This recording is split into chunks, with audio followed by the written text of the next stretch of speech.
Hi everyone, it's Melissa, and today I wanted to talk about the power of book settings and the fact that they perhaps are a bit underappreciated. This video was really inspired from a video that Brian from Bookish put out about a week ago, which I will link, and it was him discussing how being a fantasy reader early on informed what kind of reader he became. And he specifically talked a lot about world building, and it really got me thinking about what kind of reader I am, because I also read a lot of fantasy when I was younger, and how that informed how I view books and how I read books. But it also really got me realizing how much I love settings in books and how important they are and powerful they are, and how I don't talk about them very much when I'm talking about a book, even though I find them to be pretty crucial. And the more I thought about it, the more I realized I think collectively we don't really tend to talk about settings very much. Of course we mention it, and like when I talk about a book, I mention the setting, or if I thought it was good or well done, or if the world building was good. But when I think about videos where I'm talking about a certain book, I will talk more about the plot or the characters.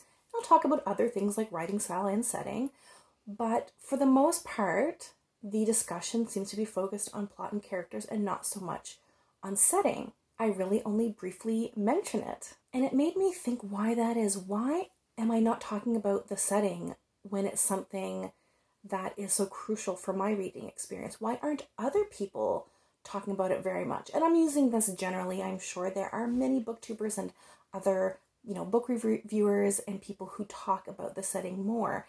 But I think it's safe to say that on the whole, we tend to focus on other aspects of a book. And I'm just asking myself, why? Why do we do this? Why do I do it? I really love it when a writer pays attention to the setting and world building, and why don't I talk about that more? I think a part of it might be that if a setting is done well, if it's working, you may not really notice it so much. Maybe the setting of a book is similar to like the sets on a movie, where if the sets are really well done, when they're really good, you don't notice them. They're background. They make the world feel real.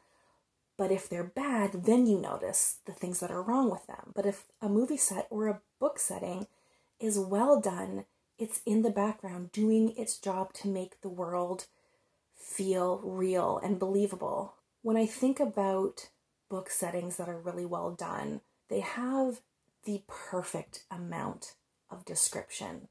Too much world building and too much focus on setting can make it feel like maybe the author is trying too hard. It can take you out of the experience, and too little, and you don't have any foundation for the book. You don't have a sense of where this novel is taking place or what the world is like that the characters live in. But the perfect amount of detail makes the book feel real and makes the reading experience immersive. But when we talk about what we like in books, when we talk about our book tastes, we tend to focus on either plot or a character. We ask ourselves things like, are you more of a plot-driven reader or more of a character-driven reader? But I think regardless of which type of book you like more, whether you're more into plot or character, I think regardless of your preference, the setting can be so powerful. The setting can elevate your plot. It can inform your characters. Where are things happening in the story? How do your characters live? What do they do? Why? The setting informs how your characters interact. It could inform some of the decisions that they make. And I'd like to give a few examples of books where the setting is just so pivotal and so important to the story. Think about Dune by Frank Herbert.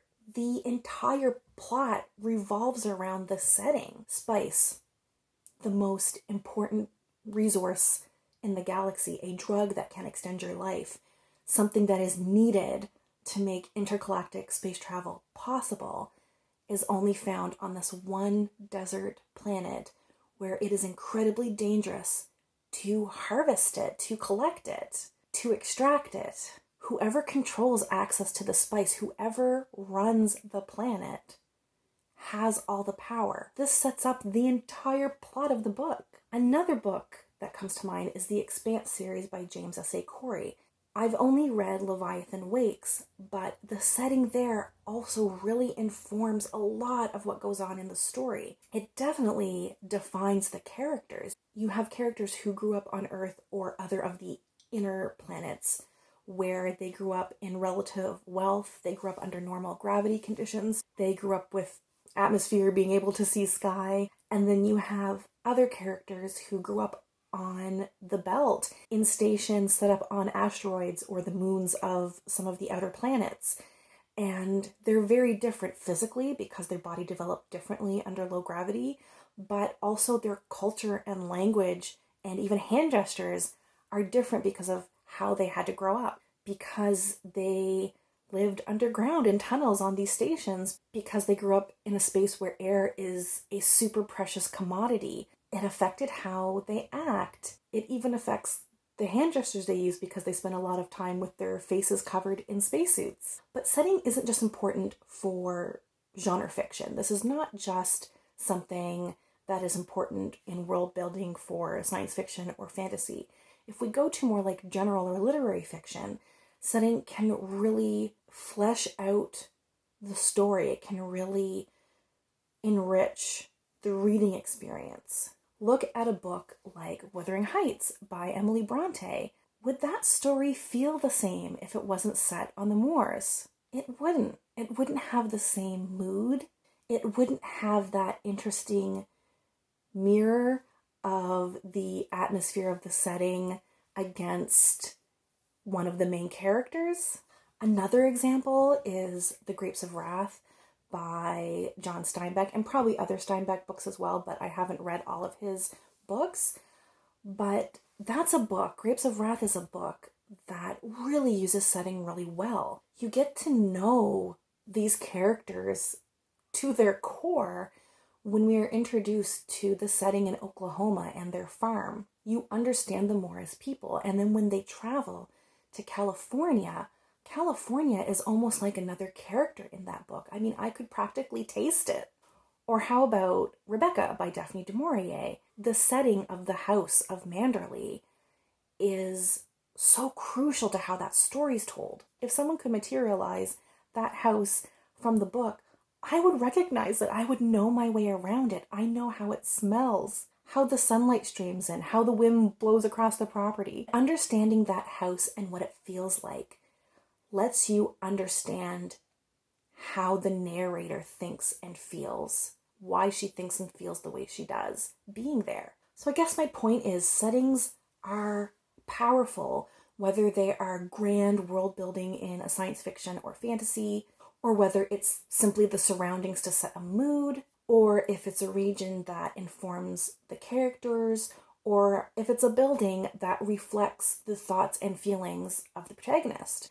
And I think we need to talk about them more. I think we need to appreciate them more, how important they are, and how much skill it takes to craft just the perfect setting to elevate a story.